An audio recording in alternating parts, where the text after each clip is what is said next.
Thank you. Depending on what. So when we wanted to change the slide, we just look at you to change the slide. Or if you just tell me next slide. Okay, that's fine. Can we test your mic real quick? I think Cheryl is on. Testing. Testing. Is yours on? It's on. So you literally have to hold it right to your mouth. Okay. That one. Yeah, make sure the flat part is facing you. Okay. And we do have water back here for you. Just make sure.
Good afternoon.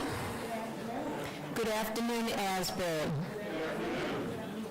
My name is Dr. Cheryl Dobie Copeland, and I am delighted to welcome you to our Palm Sunday presentation, A View of the Holy Lands Today, presented by Robert Osley and Monique McCray. We are happy you have joined us in this beautiful hall for today's presentation, and to those who have joined us online. Please join me in greeting our pastor, the Reverend Dr. Ianther Mills, for a Palm Sunday and Holy Week greeting.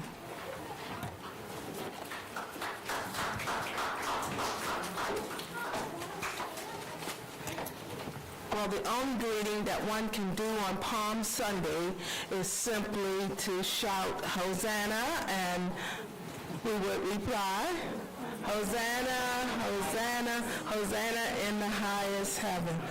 Welcome again to all who are online, and those of you who are sitting, we just came out of worship service, so you're certainly welcome.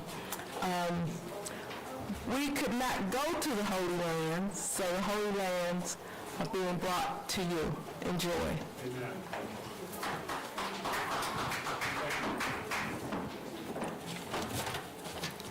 Thank you so much, Reverend Mills.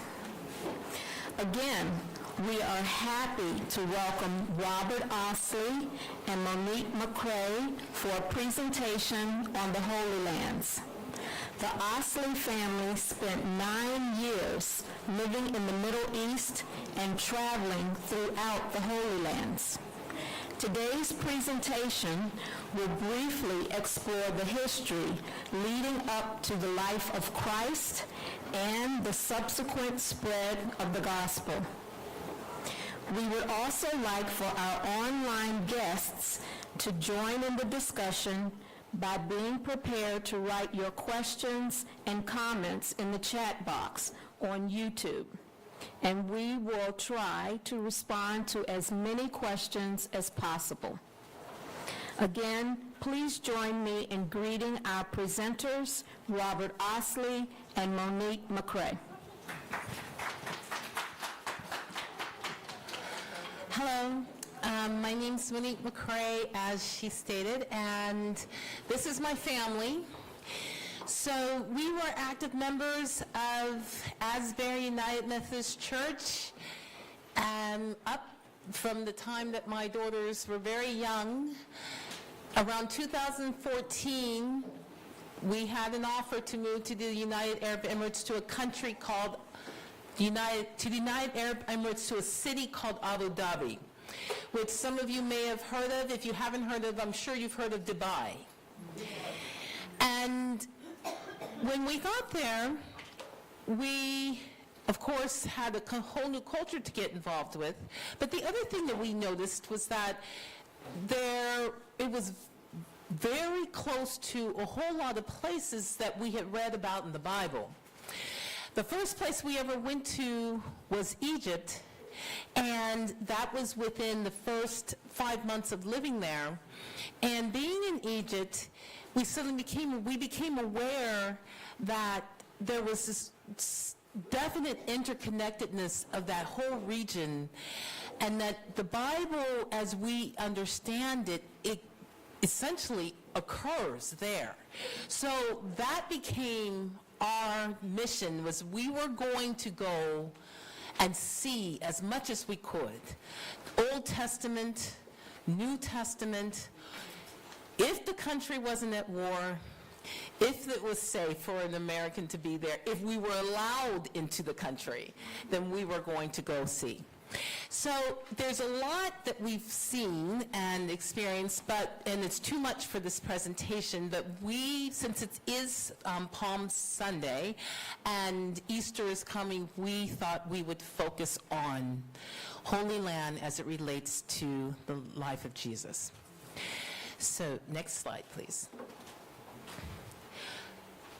So this is a map of the Holy Land as it was then and now. So when all the parts in red are outlines of the areas where Christ walked. So you see that it not only is it Israel as we know today, but there's also Jordan. There's parts of Lebanon, Syria, and then, of course, where he grew up as a child, initially in Egypt. Getting from one place to another if you're there now, all depends on the politics of the area and whether it's safe. When we went to Israel, which is where we will focus today, we actually came through Jordan, because at that time, if you were living in the United Arab Emirates, you were not legally allowed to go to Israel. Israel was stricken from all maps, and the word Israel or Jerusalem was taken out of all books. So my kids, when they went to school, if there was a map of the world, Israel was taken off. So the way to get to Israel was to go through Jordan, and the Israelis would put a little card into your passport instead of stamping your passport. And you could go in and see the country, and then once you came out, you had to take that card out of the passport.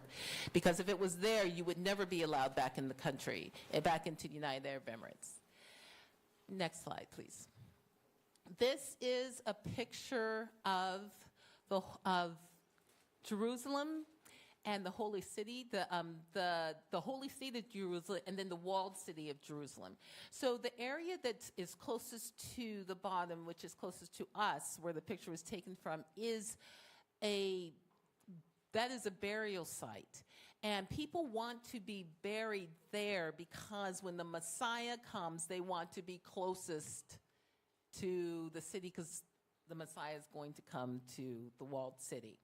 If you look, you can see the gold dome, and you can maybe make out the border, the walls of the city. So if you go to the next, this is actually a better picture of it. You can see that gold dome is called the Temple Mount.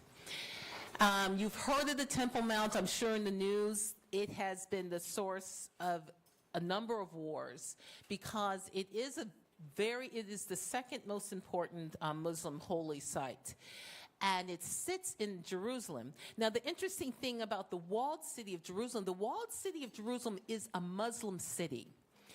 The majority of people living there are Jordanian, and they practice Islam. But the holy sites in the city, of course, are also Christian and Jewish. So this is the reason why there's so much tension, because Jerusalem, even though it is a Jewish city, has a large population of Muslim people who lived in Jerusalem after the war in 1964, when they actually were given that space. Those people remained. And so, like, for instance, the Mount of Olives, the neighborhood for the Mount of Olives is a Muslim neighborhood. And then you'll have other neighborhoods that'll be Jewish neighborhoods, and then you have a lot of Christian Arabs and even Christian neighborhoods. Okay, next slide. So this is the other part of the city that is very particular to that part of the world, and also very particular to the conflict that's going on now. That wall that you see, this is not the wall of the old city. This is the wall that separates Palestine and Gaza from Jerusalem, Israel. And when they talk about how there were tunnels that were tunneled under there, this goes around this completely walls up Gaza. There are checkpoints, if you see, you can see there are lighthouse checkpoints or guard houses on top. And it's not possible to get in and out of there without going through security. On the other side, if you go past that and you go to Gaza and you keep going west, you get to the Persian Gulf. So those people literally are between the Persian Gulf and that wall. Okay. So this, I'm trying to just give you a context of the demographics, of the topography of the area. Okay. So next slide. My husband is going to take over from here.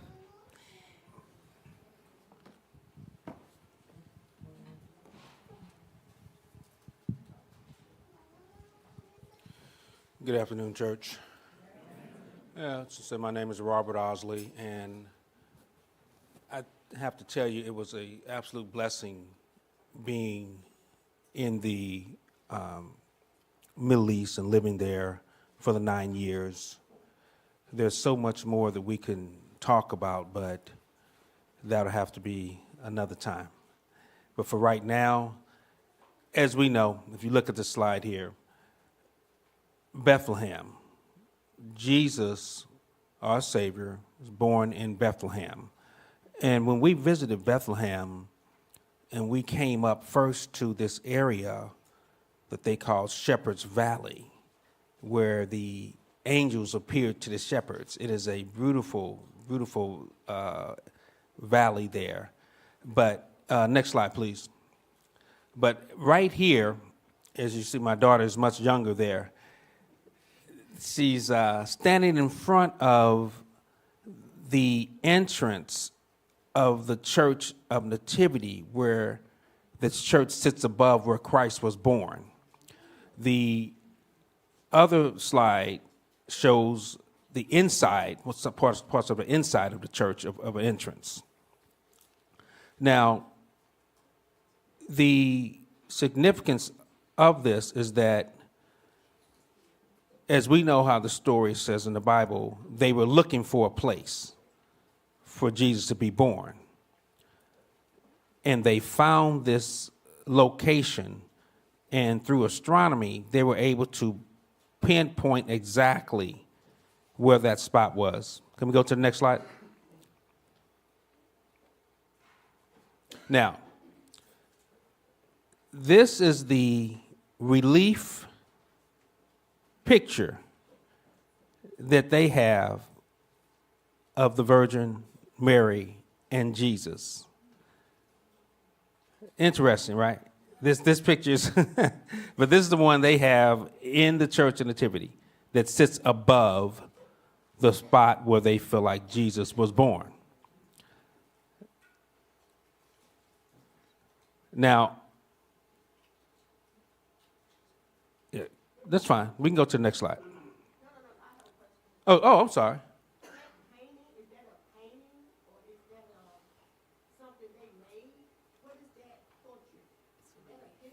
That's what we call a relief painting. Okay, but as I said, the painting is the painting who they felt like this is what the Virgin Mary and Jesus. Yeah. Okay. Well, this is what I'm saying. So if you take that, that sits above the spot where Jesus was born. Okay. We go to the next slide. Oh, you have a question?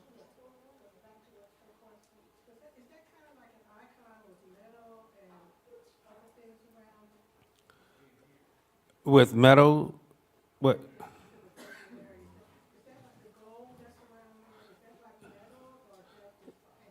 That would be paint on top of metal. It's called relief. Yes. Yes. Mm-hmm. How it's is they take a flat piece of metal and they hit it from and push an image forward, and then they can paint on it. Yes. Mm-hmm. Yes.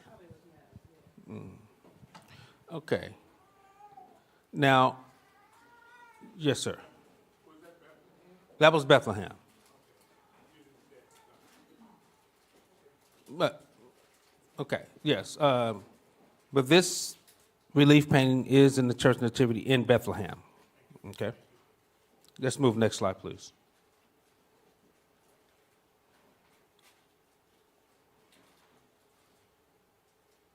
Now, this right here is in Israel. This is the Jordan River. If you look at the Jordan River, if you see those little buoys in the river, that divides Israel and Jordan. Either you're on one side or you're on the other, but you can't cross. You cannot cross between. You're not allowed to. It causes big problems. But it's the significance of it is that it's a lot different when you can put your feet in the Jordan River and you know this is where your Savior was baptized. It takes on a whole different emotional feeling when you're there. Go next slide. And this is myself and my wife standing next to the Jordan. And while we were there next to the Jordan River, while we were there on the Jordan side, there was a pastor actually baptizing people, which was very nice to see. Also, on the outside, little steps away from the Jordan River, they have it set up to where you can actually have a church service. And if you're prepared, then you can have who all is with you, your congregation, baptized in the Jordan River. Next slide.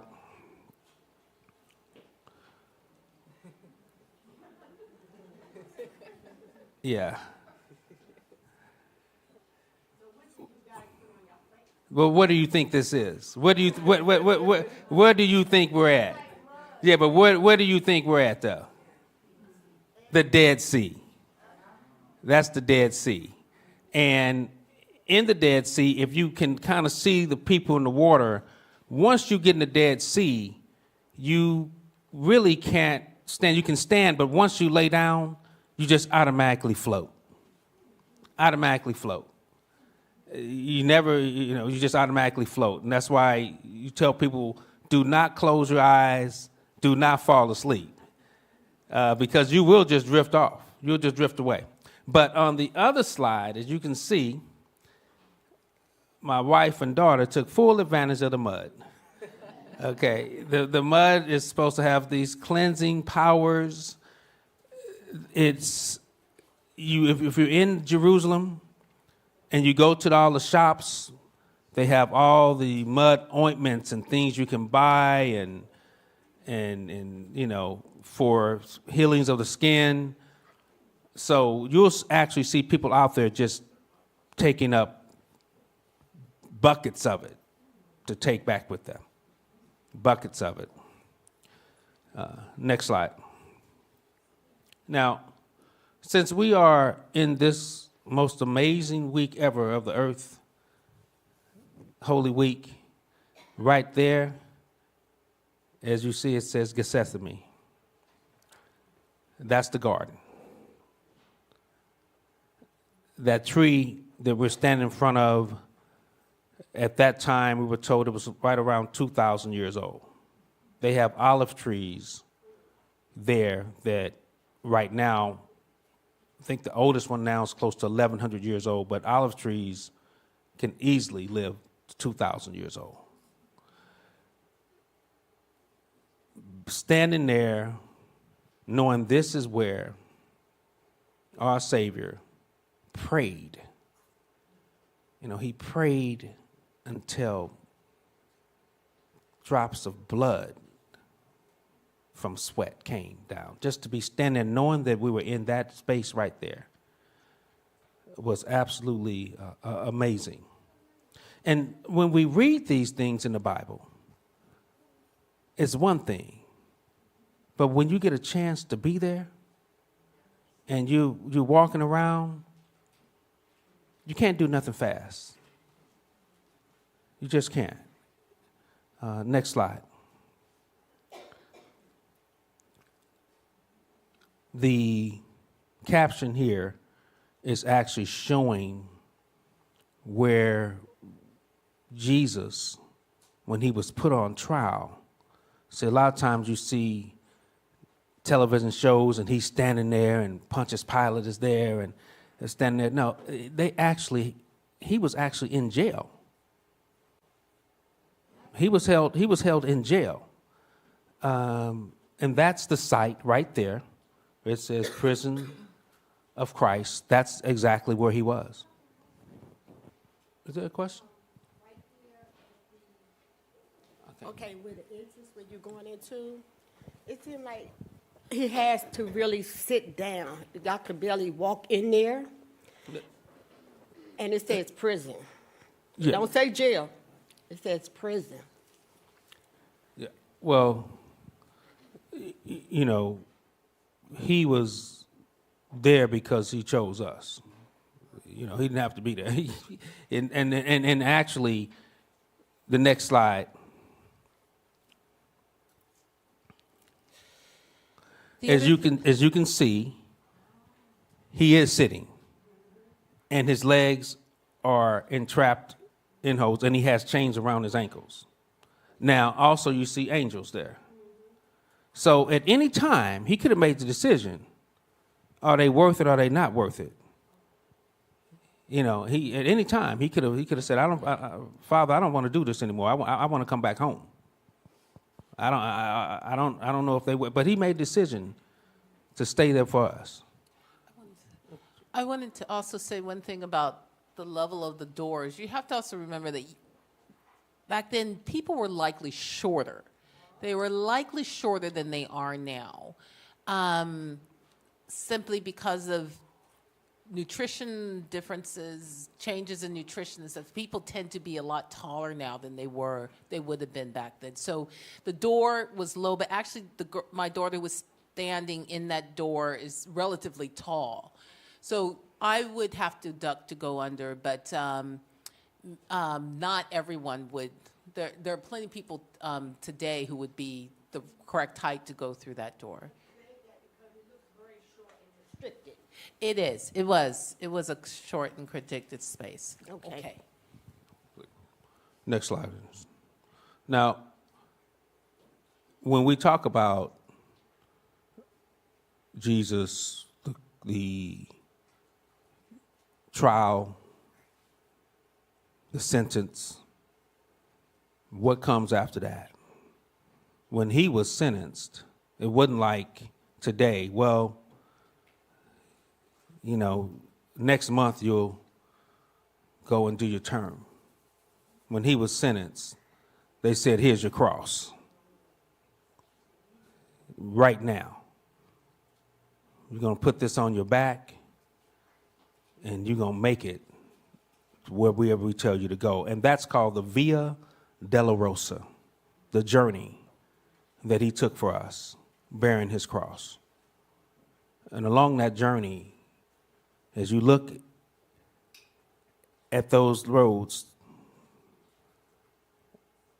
it was not flat. Sometimes he's walking down, sometimes he's walking up, but the whole time he had to carry that cross. There were a few stops along the way. He stopped to talk to the daughters of Jerusalem.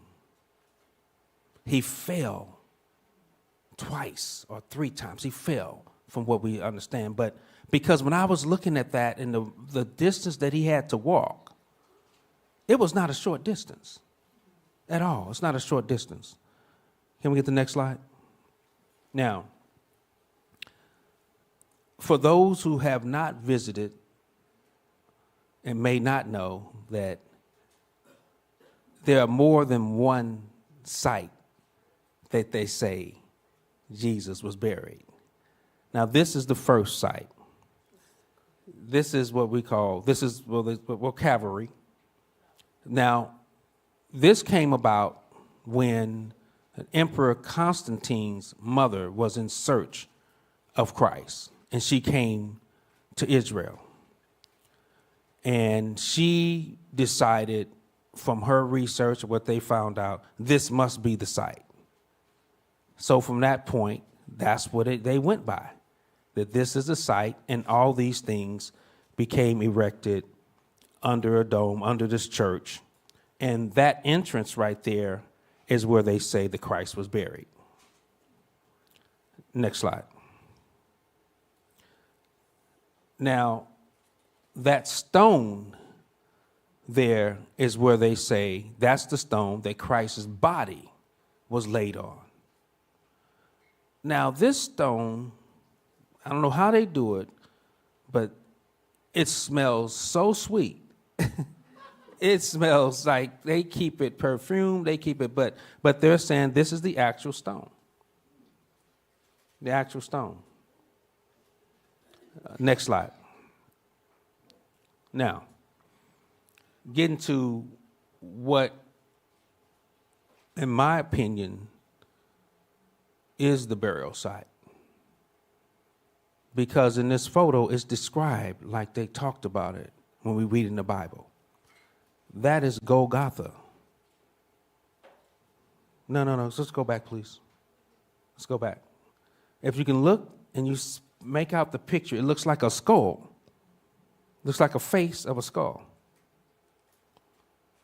And that is outside of the city walls. As it said, he carried his cross. That means he would have had to carry that cross all the way up this hill. Now, as we know, at that time, at any time, he could have quit. Because at that point, when he was on Golgotha, there was one on his right side and there was one on his left. And I often wonder, were we in the balance then? Because one said, please get us down. You can get us down right now. And the next one said, now what has he done wrong? He hasn't done anything wrong. Remember me when you go into your paradise. And Jesus told him I would. It just shows us that all we have to do is believe. Now, seeing that and being there, I was like, wow, this is very significant, because that's all it takes is for us to actually really believe and have faith in him. Let's go to the next slide. Now, under that hill of Golgotha, it was a big garden. And when the Bible says that Mary came to find her master, she came to a garden. And she thought she was talking to a gardener, but she was talking to Jesus. That garden sits right below the area of Golgotha.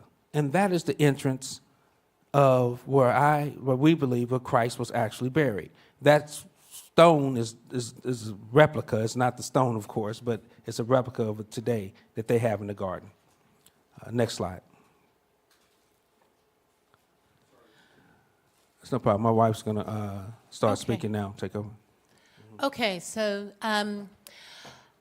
we've gone through the story and the death and the resurrection, but what I'm going to talk a little bit about is some other sites in the Holy City area that aren't necessarily directly related with the birth of Christ, but precede the birth of Christ. So Hebron is in the West Bank, and Hebron is where Abraham, who is the father of the Judeo-Christian religions, is buried, along with his wife Sarah and his son and his wives.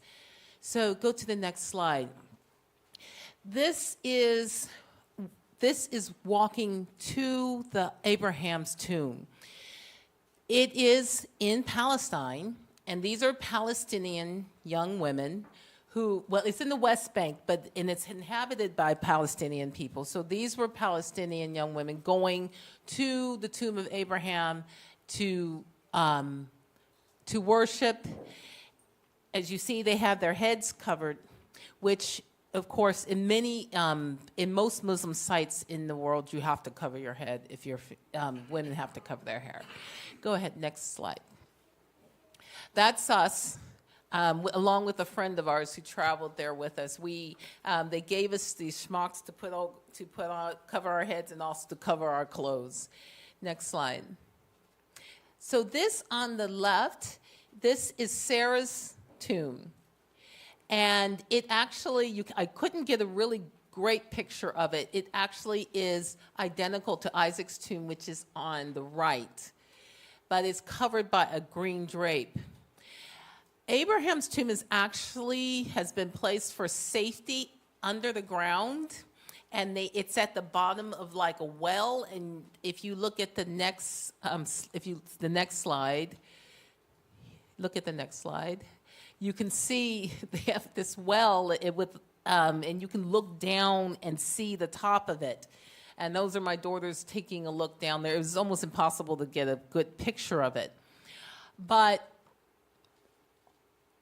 Father Abraham is the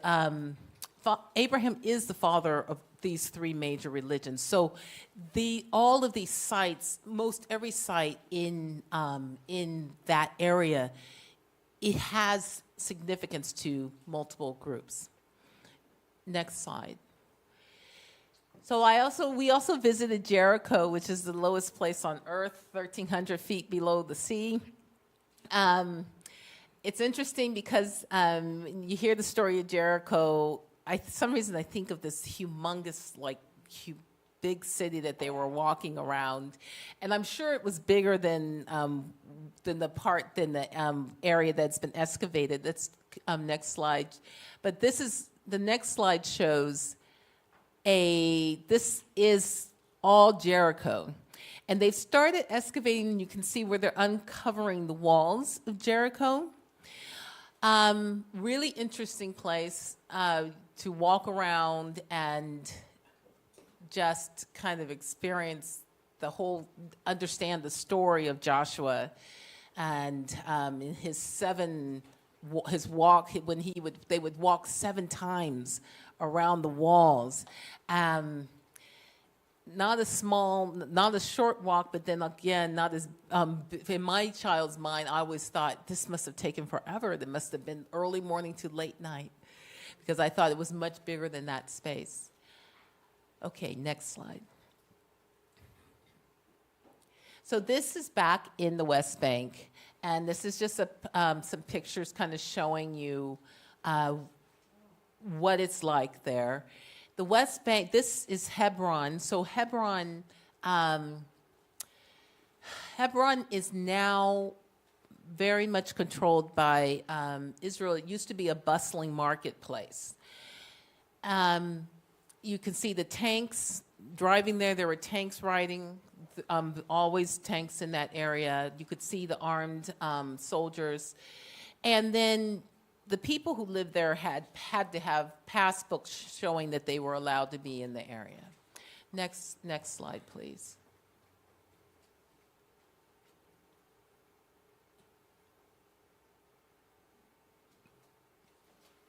So this is also there showing you the checkpoints along the way. As you go through the West Bank, there are multiple checkpoints.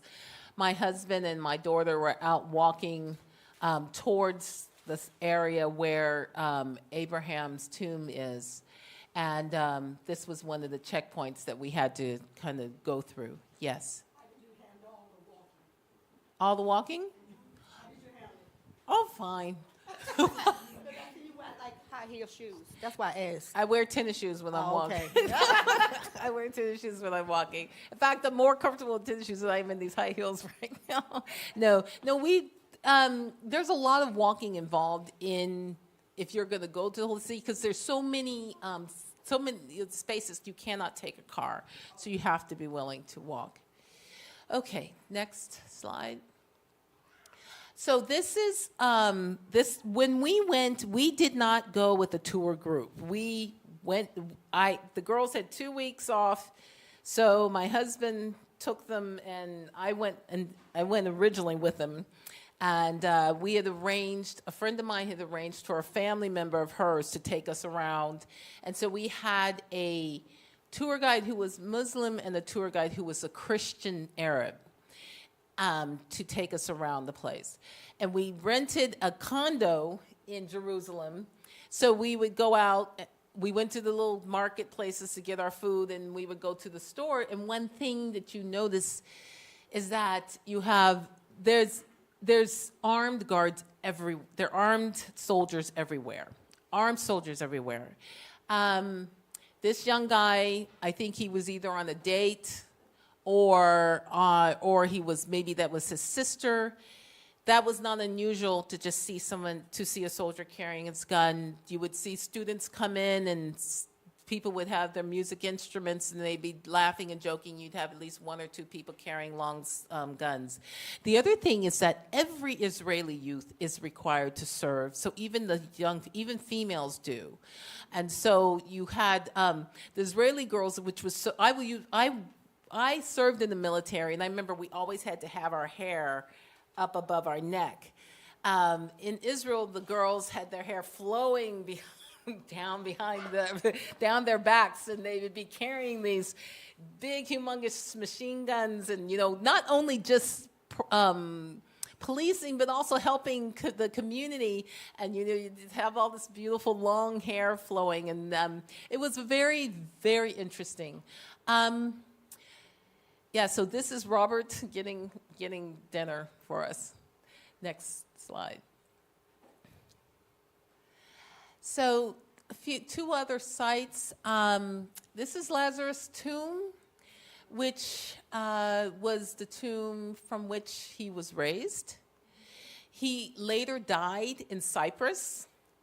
And if you go to Cyprus, you can see his final resting place. Also, Mount Nebo, which was Moses' last stop before the Israelis went into the Promised Land, is we also visited there, but that's actually in Jordan. Can I say something real quick? In reference to Lazarus' tomb, you go inside of his tomb, it's not like you go inside and he would have been buried right there. There's at least about 20 steps down to where his resting place would have been.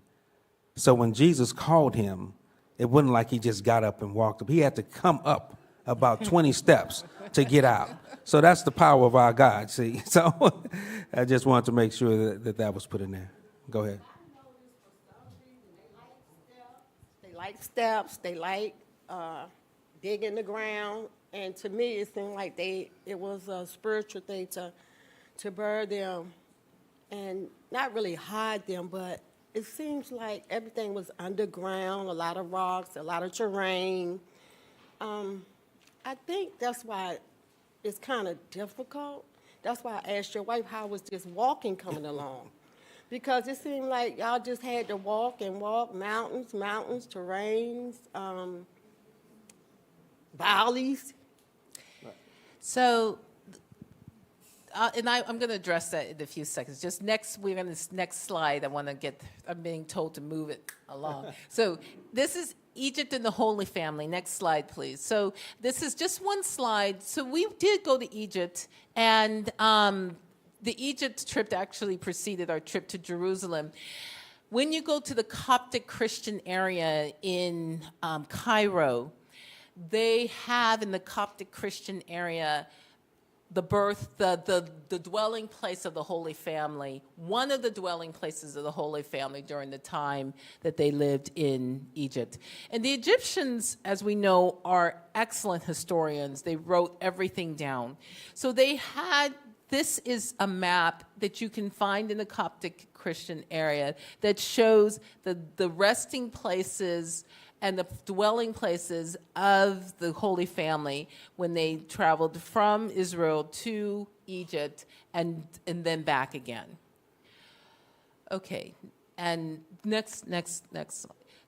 So those are my girls walking around Egypt. This is in Karnak. You can see the sphinxes. Next picture. Okay, so this is the last place I want to tell you about is Armenia. First picture. So Christ dies. He leaves the charge to the disciples, go spread the word of salvation and spread Christianity. Armenia is an interesting place because there were actually two disciples who met in Armenia.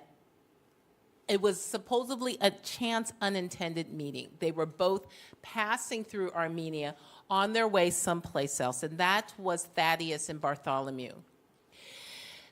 Armenia also is the home of Mount Ararat.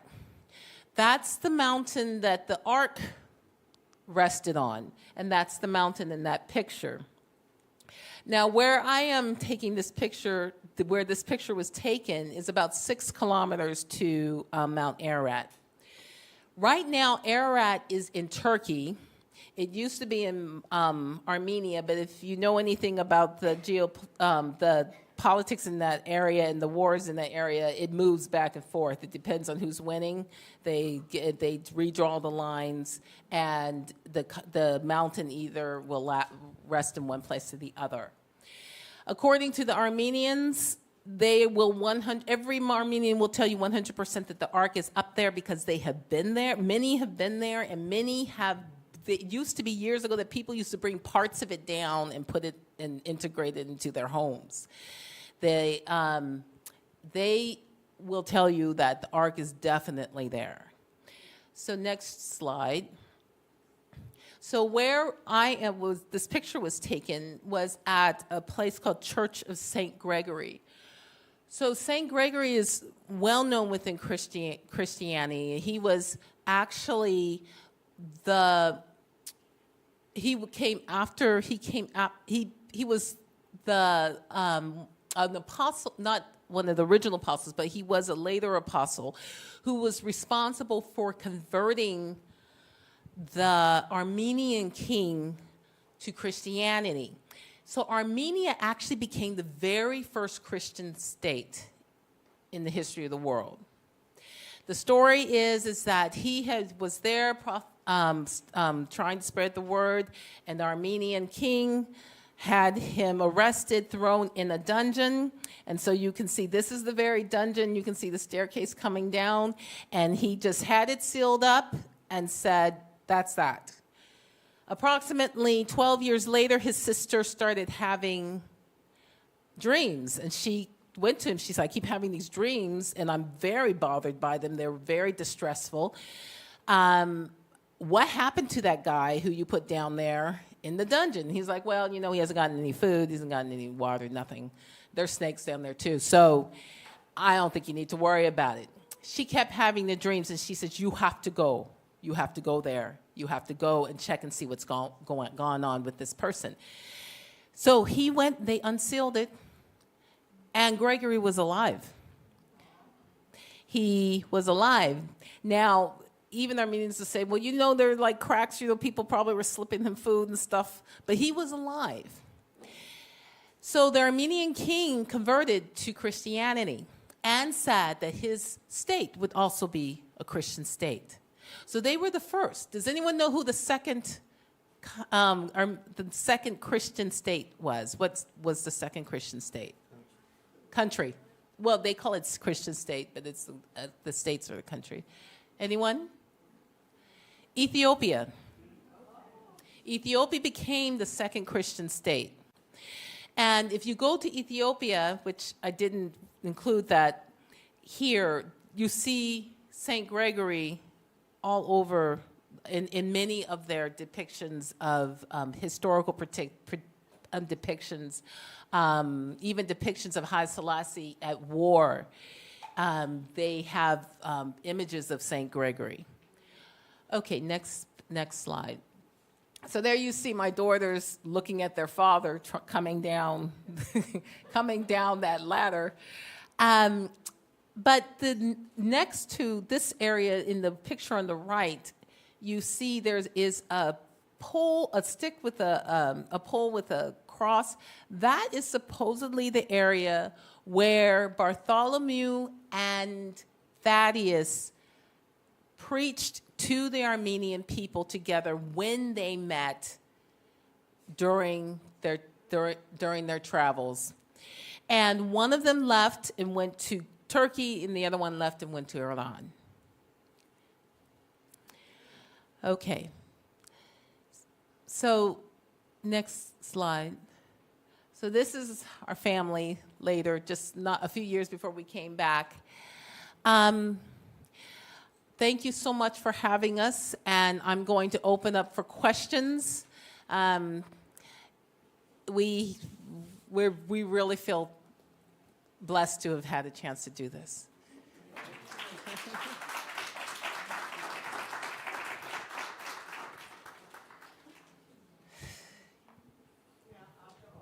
You've been through traveling through the world. Spiritually, are you stronger, or do you want to get more stronger? Do you want to travel more, or do you want to just stay home and teach people what you have learned? Or do you want to still be out there in that world and finding spirituality and Christian history? Well, I don't ever think you can get enough of living for Christ and exploring and being a part of His plan, His kingdom. It's so much more that we could, like I say, talk about different places that we were able to go to. But being able to share is also very important. And we could do about 4 or 5 series like this for the places that we've been blessed to go to.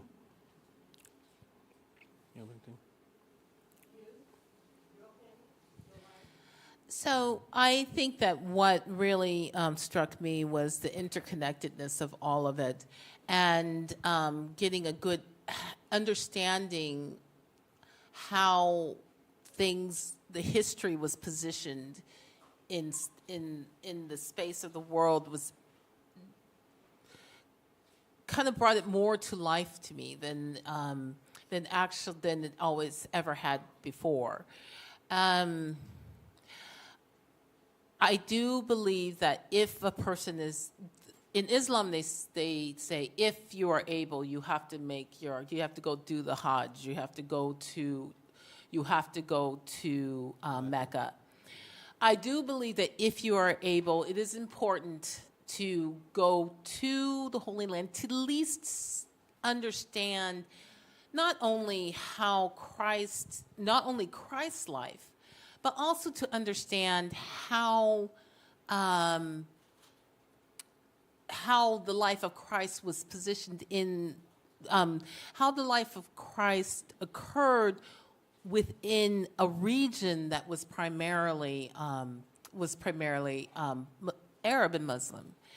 And so I think that when you tend to look at the world differently when you understand how much interconnected we are, and that it's not like you have the Christians here and Muslims there and the Jews, and it's all something separate, and they're fighting with each other. No, these people live with each other, and they interact with each other all the time, and their worlds very much interconnect. So I think the fact that we went there, I think, strengthened my faith in the ability for God to have His plan and execute His plan. Not only their lives, but ours, too. Another question? Okay, this is Reverend Mills speaking. Hi, Reverend Mills. Hi. So I'm remembering when I began seminary and had my first class in Old Testament, and my eyes were opened in a way. I'd read the Bible and all that, but when I took the Old Testament class, it really, really, really was life-changing for me and opened my eyes. So I wondered if there was a particular thing that you experienced in the Holy Lands that really did that for you. I think the thing that really shocked me was when we saw the city of David, which we did not put in here. And the city of David was below Jerusalem. It was and they had excavated down to it, and I realized, and like, whatever happened to the city of David, the new city was just built over the top of it. And then when you see the same thing when you go to Egypt and you go to the Coptic Christian area and you say where the home of Christ was, well, it's below the ground. That whole idea that history tends to occur on top of previous history. In Egypt, they say that they don't know if Egypt has a significant amount of oil because whenever they start digging, they come across another civilization. So that really opened my eyes to the fact that, we're only here for a very short time.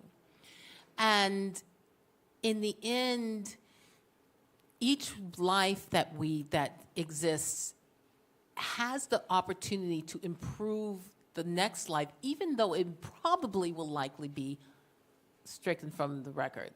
I mean, if you go to the Egyptian museum and in Cairo, and you look and you see that Nubia ruled Egypt for 1,400 years, and Nubians looked like us, and they're the ones who developed all kinds of the whole idea of refereeing a game. That came from that was an Egyptian concept.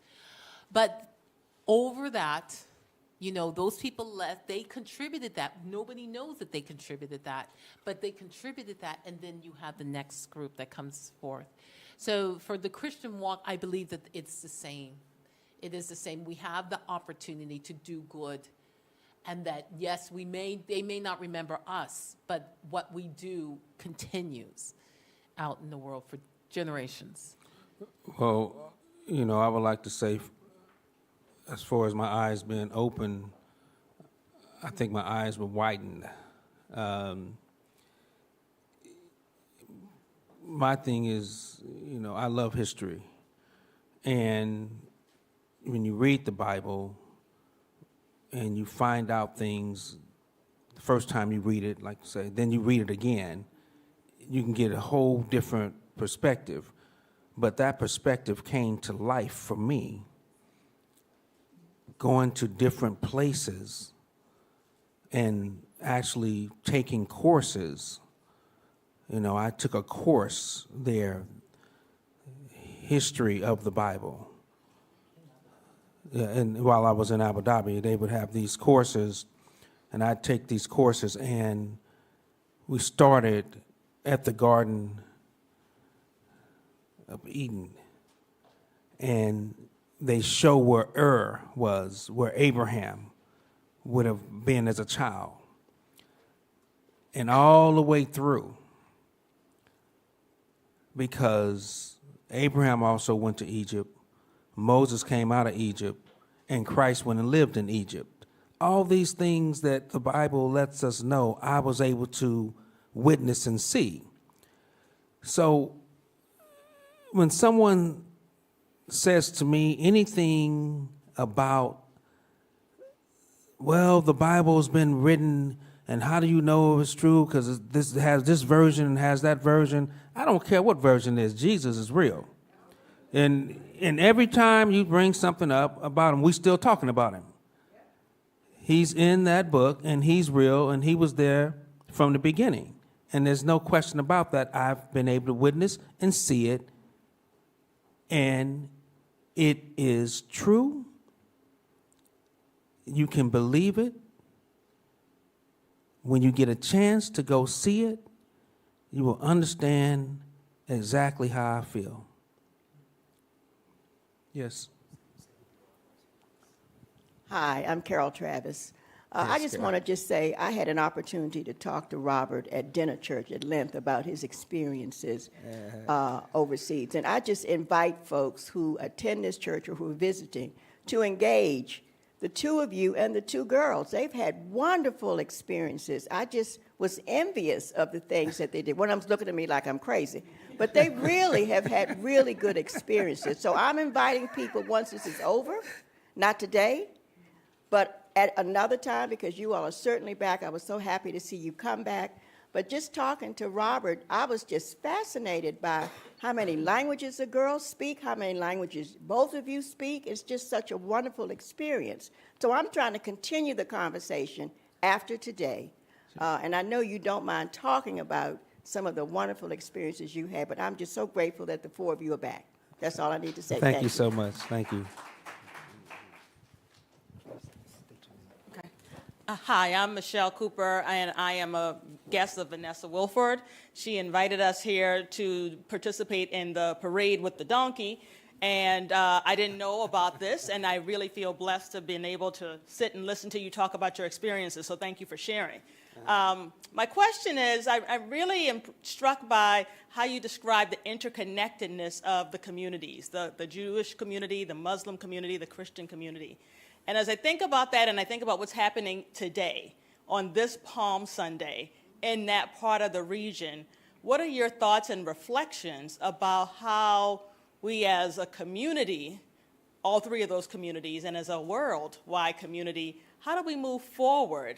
Or how do we even reconcile what you have seen and learned from your travels with the conflicts that the world is facing right now in that part of the world?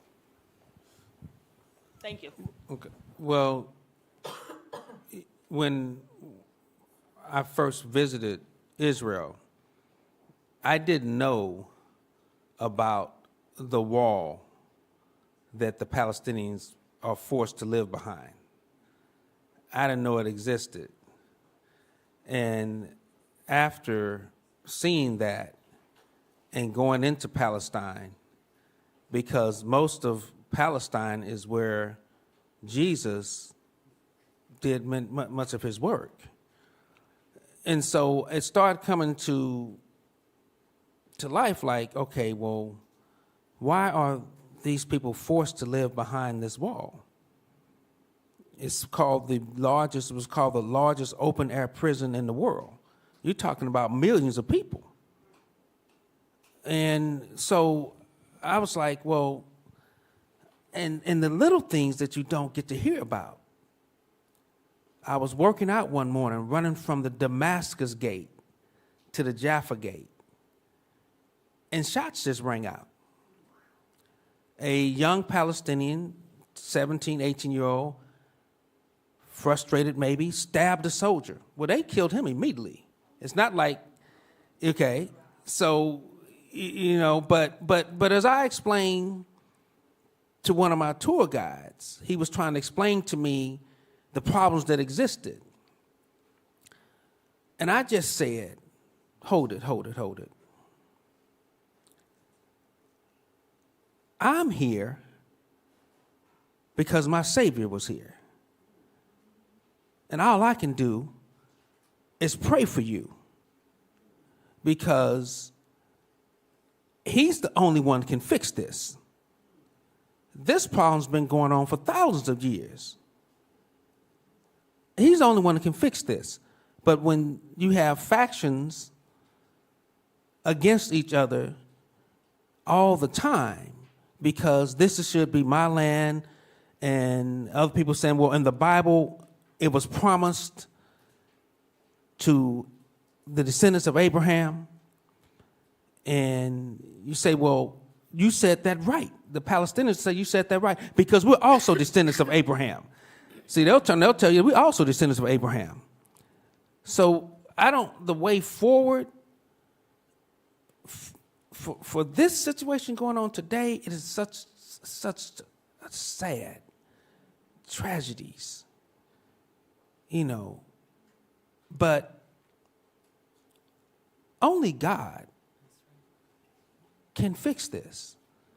The number of bullets, starving people, that's not going to fix this. It's not going to fix it. When you get a chance to go over and see, you'll understand that majority of people want to live together. They want to live together. Christian, Jews, Muslims, all walk around together. Inside the old city, it is a beautiful place. It is beautiful. The markets, the currency is still the same as it was thousands of years ago. They use shekels. They still use shekels for currency. But if you talk to a Christian one morning, you talk to a Muslim that afternoon, and you talk to a Jewish person that evening, they're all talking about the same thing. How can we get along? How can we get along? So it's not the people that don't want to get along. It comes back again to the politics. Or actually, maybe to the greed. But if we all collectively pray every day, it may can be solved. It may can be solved. Yeah.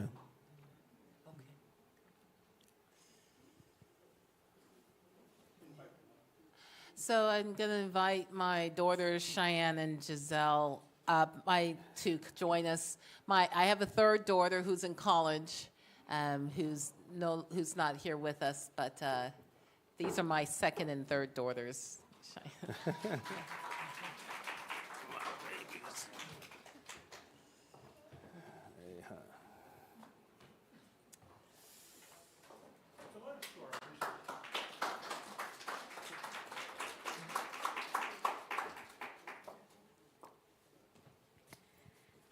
So I just wanted to share, having visited many of these areas myself just last August 2023, the significance of the images that they shared with us today is not lost on me and my family. And I just hope that you all can appreciate what the presenters have shared with us, particularly as we keep it in the context of what is happening in that region today. So please join me again in thanking Robert Osley and Monique McCray for this wonderful presentation today. Thank you so much. Thank you. Thank you. And that concludes. Okay.